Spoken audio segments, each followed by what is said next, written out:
что, ребят, доброе утро. Вчера были ливни, сегодня тоже будет вечером.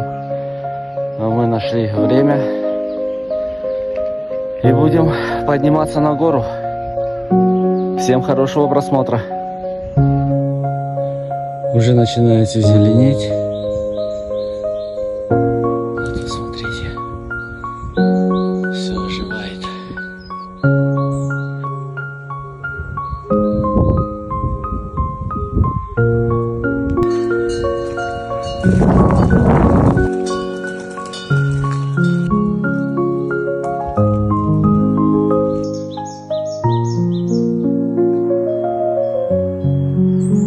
Я не знаю, ребята, камера не передает, но когда стоишь перед подножьем горы и высокие деревья, это восхитительный пейзаж.